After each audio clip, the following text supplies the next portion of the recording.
That guy's gonna be some senator one day.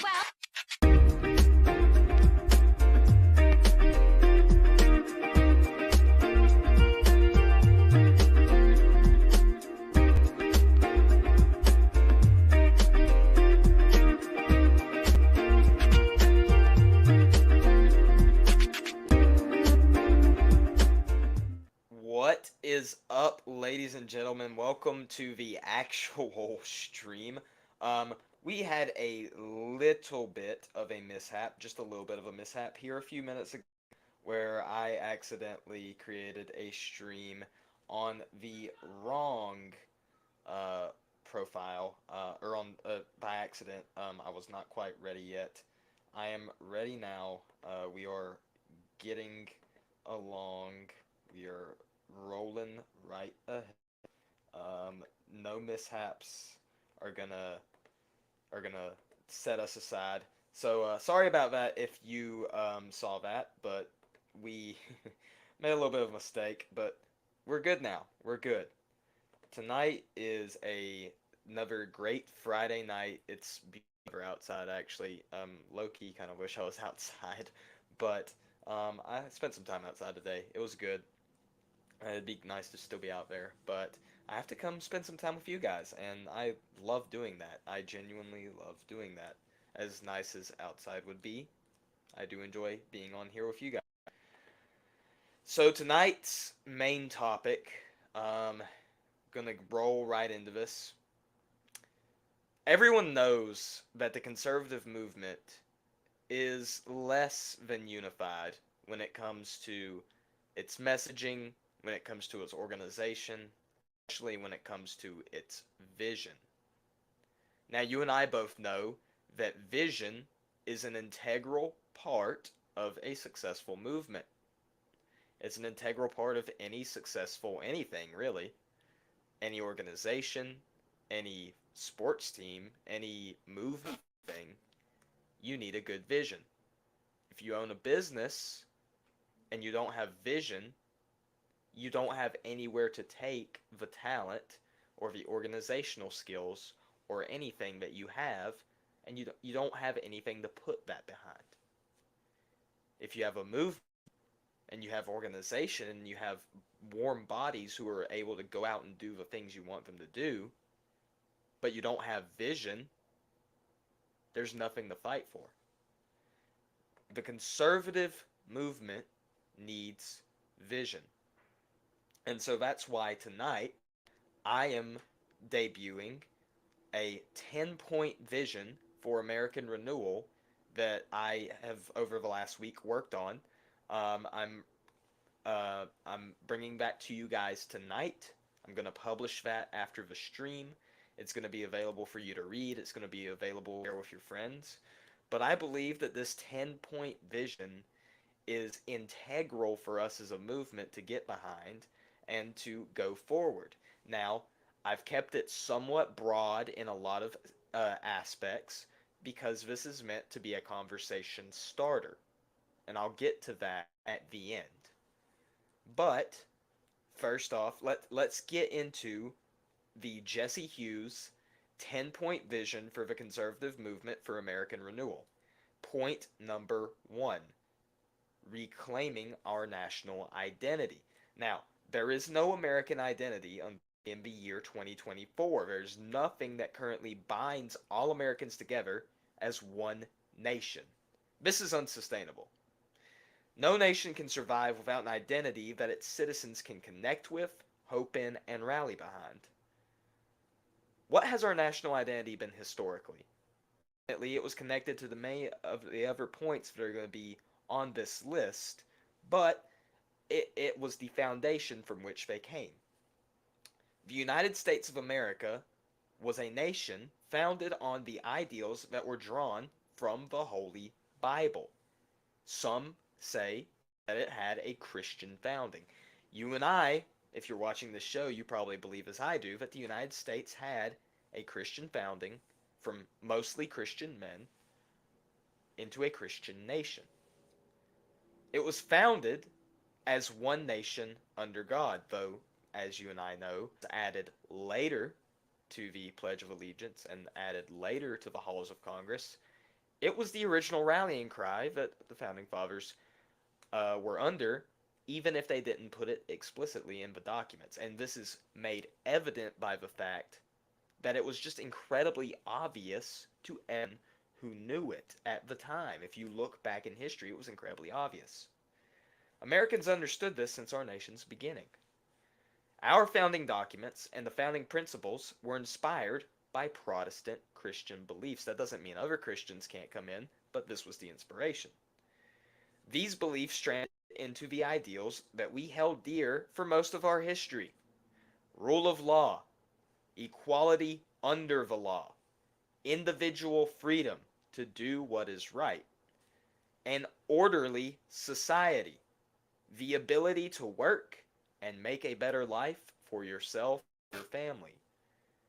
We need to reclaim our national identity, and this starts by reclaiming these Christian principles that made our nation great. Point number 2, restoring our communities. Communities throughout the nation are in disarray. We have no communal bonds at all. The small town virtues of the past are gone. This needs to be reversed. Individualism is a founding principle of this country, but throughout American history, everyone understood that individuals need community support. You cannot do things on your own. Go out and do things on your own. We all need a community to support us. And now the most basic form of community is the family, which I will get into. But families build neighborhoods, which build cities and towns. This used to be the communal structure that supported most Americans. You look back in history, most Americans were supported by a church community. They were supported by a town. They were supported by their neighbors. Neighbors, church members, and townspeople all across the nation used to look out for one another. When community divided, crime was lower, people were happier, and prosperity followed. This is evident. This is not the case today. Our society today is more lonely than ever. You and I know this. Crime is rampant, and our children have no community to look to. Used to, there were men, women, strong figures in the community, whether they be firefighters, police, church members, townspeople, name it, whatever, your teacher, the guy that lives down the street, your neighbor. There were people that children looked to. This is not the case anymore. Our children have no heroes. The only community most people have is found online. This is not enough. You're not going to get the type of community that you need online. We need to restore the communities throughout our nation if we're going to restore our nation. Point number 3, restoring our families. The family is the foundational unit for all of society. There is no wonder it has been the most attacked institution by the left. The family should be supported by the nation, not torn down. Welfare policies that discourage marriage should be abandoned. No-fault divorce should be abolished. Policies should be enacted that promote getting married, staying together, and having children. We should have an economy that makes it possible for families to not only survive, but to thrive on a single income, the way it used to be. This also means rejecting LGBT plus ideology that damages the family and the nation. This is one of the most important ways that we can preserve our national identity. Point number 4, leveraging power for good. One of the foundational principles of the American system of government is that the federal government has limited power. This should remain to be the case. But we cannot be afraid to use the powers that government does have. Too often, conservatives confuse the idea of limited government with the libertarian notion of small government. The American Constitution sets up limited government, but it is not meant to be small, at least not in the sense that many libertarians mean. The left has been leveraging government power and using it for evil.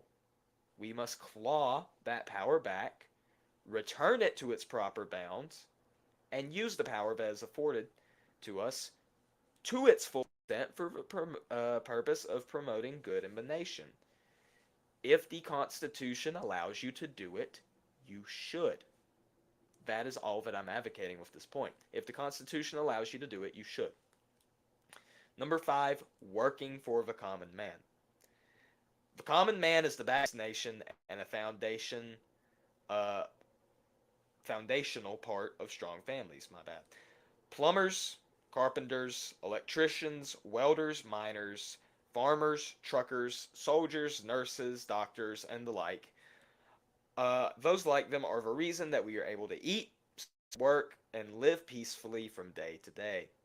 Our economy and our society should work for the common man, not against them. Too often today, you see many people just dissuaded, disparaging the common person. You see them looking at a typical blue-collar worker and thinking, nothing but filth, who cares? Even though these are the people that help secure the foundation of our nation. We should be working for them, not against them. Number 6, securing our national sovereignty. It is no secret that our border is now. We must secure and lock down the border and deport every single criminal alien that is on American soil right now. We must also increase restrictions on immigration and must rework the system so that inevitably only the best and brightest who our land and assimilate to our culture are able to enter the country. No more of taking people that are going to go to Michigan and shout death to America on the streets. We're not doing that anymore. If we have to temporarily shut down the border completely to all in order to fix this problem, we should.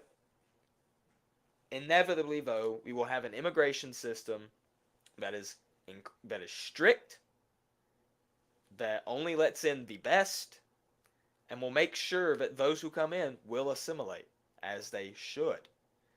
Number 7, reclaiming our... Oh, and on the last point, number 6,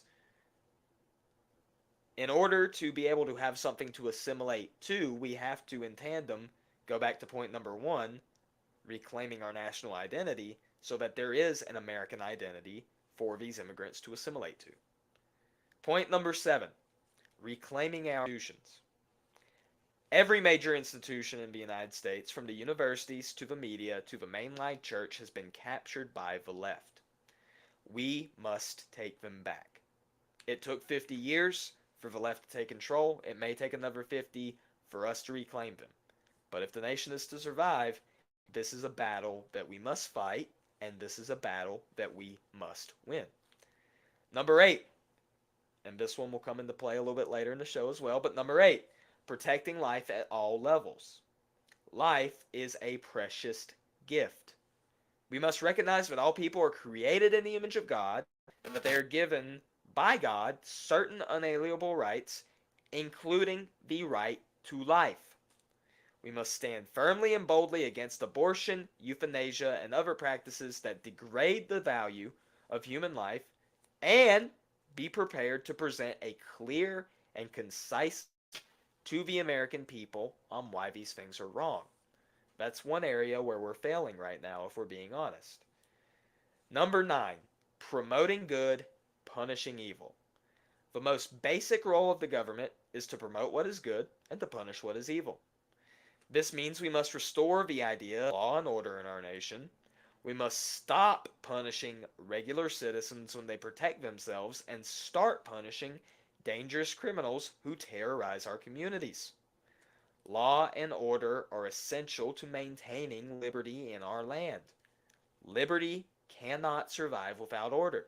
That's why government must be vigilant in its role to promote good and punish evil. And lastly, number 10, building an inheritance for our children. For too long, many policies and laws have been aimed at satisfying immediate needs and providing instant gratification. This is unsustainable for a nation's future. We must focus on providing for current needs, but we must also work to build an inheritance for our children and for the future citizens of this nation. Focusing on today to the detriment of tomorrow is bad politics. We must be able to leave something for future generations to build off of. This 10-point vision for American renewal is meant to be a rallying cry and a bedrock for conservative policy going forward. This is our foundation. It is time to build from it. We can't just sit by and let this become another theoretical vision to the wayside. It is time to act and to act swiftly. This vision is not meant to be the end of the conversation. This is the conversation starter. The next step is to strategize how we present this vision, how we message it, how we organize our movement around it, and ultimately how we implement it. Not going to be able to go forward on a vision if we have no structure and have no organization and have nothing to carry it forward. But we're also going to have worthless organizations that don't do anything if they don't have a vision. That's why I worked on this. That's why I'm bringing it to you today to present it to you. Because if we are going to go forward a conservative movement on these values and ideals that we hold dear, we have to have a vision and a message that we can clearly communicate to the American people, and I think this is where we start. This 10-point vision for American renewal, I believe, will be a fantastic point for us to be able to create organizations and create movements to be able to present this to America and say, listen, we don't just want to completely be a party that's in opposition to the left. That is a huge part of what we need to be doing. The left's entire goal is to be in opposition to us. Part of our goal should be to be in opposition to the left, but we should also be able to have something that we can sell to people so it doesn't just look like it's two sides clashing with one another constantly, but instead it's one side whose entire goal is to stand against us, and it's us who have a vision and a structure of going forward to build an America that is better than the one that we have now. That's what this 10-point vision is about. I hope that you will join me in fighting for this vision. I hope you'll join me in sharing this. Share this with your friends. Share this with your family. It'll be going live. I'll put up a written out version of this as soon as the stream ends. It'll be available.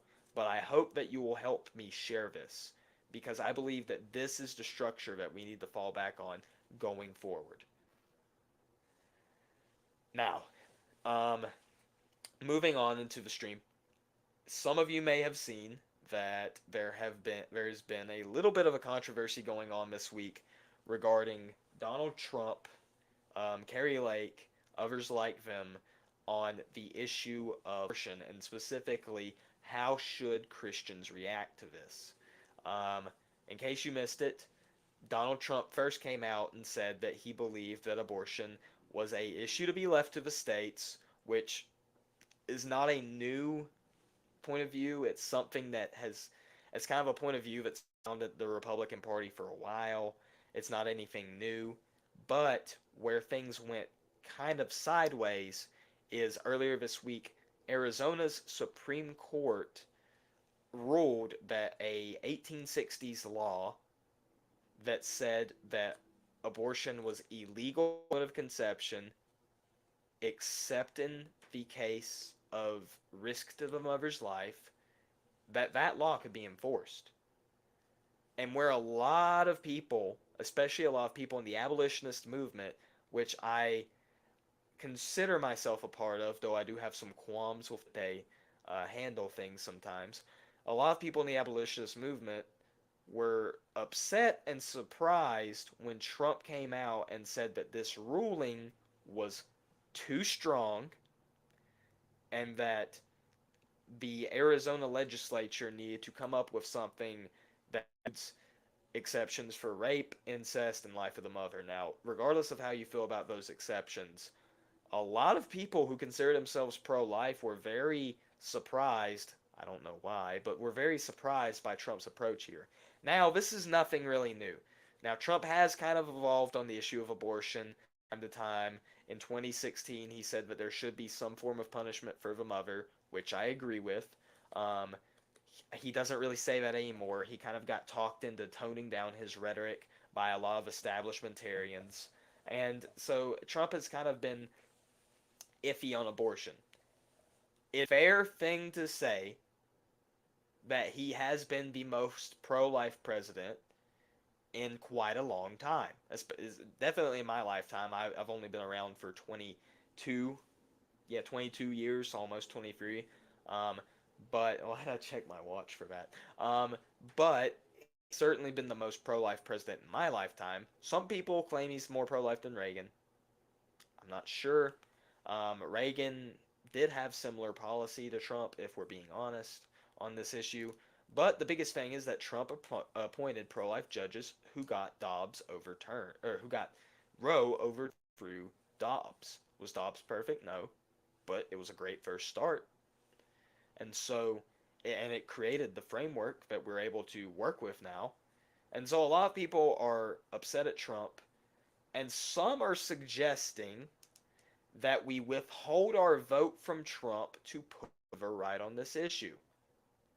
Now, I do agree that we should push Trump to the right on this issue. I think that should be the goal.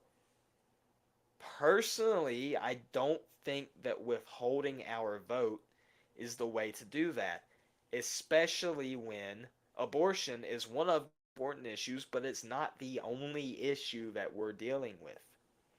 I just gave you a 10-point structure for American renewal. Abortion comprised part of one of those points. There are other issues we have to deal with. The border, transgender ideology, the federal government gone mad, intelligence agencies and government bureaucracies that are overstepping their bounds and their power. These are all issues that maybe to some extent or the other might not be as important to abortion, especially from person to person, but these issues that are also incredibly important and we need to keep in mind going forward into this next election. Because Trump might not be perfect on abortion, but he's a lot better than Biden is. And Trump might not be where we want him to be on, but no candidate running is. You can say you're going to write in somebody. Go ahead and try. It's not going to go anywhere. And at the end of the day, you're just going to be either mad because Trump got in and he's not instituting the policies that you want him to, even though if he's in office, we have leverage to be able to push him to the right on this issue. Or you're going to be even worse off because Biden will get reelected. And if Biden gets reelected in his second term, guess what? You think things are bad now? You think inflation is high now? You think gender ideology is going crazy now? Border is out of control now? You think, yes, abortion is out of control now? You think that churches are getting harassed badly now? Look at what a second Biden term will be. It will be much worse than anything going on.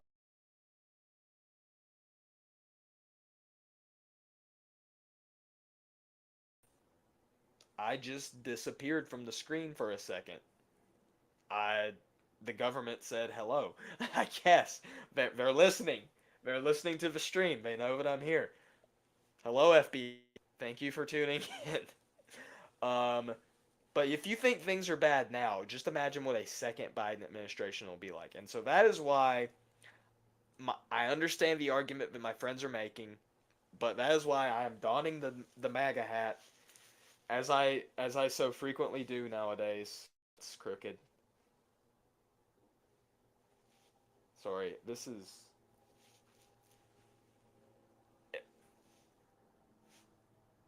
there we go. That was awkward. The MAGA hat is on. The MAGA hat stays on. This is this is my position. I'm voting for Trump. Listen, there is a line. When he crosses that line, I will know. And if he crosses that line, I will seriously consider not voting for him and probably won't. And as important as an issue as abortion is to me, that line just has not been crossed yet for me because I realize the reality of the situation that we're in. I'm still going to vote for Trump. Is he perfect on abortion? No, he's horrible on abortion right now. I wish he was better.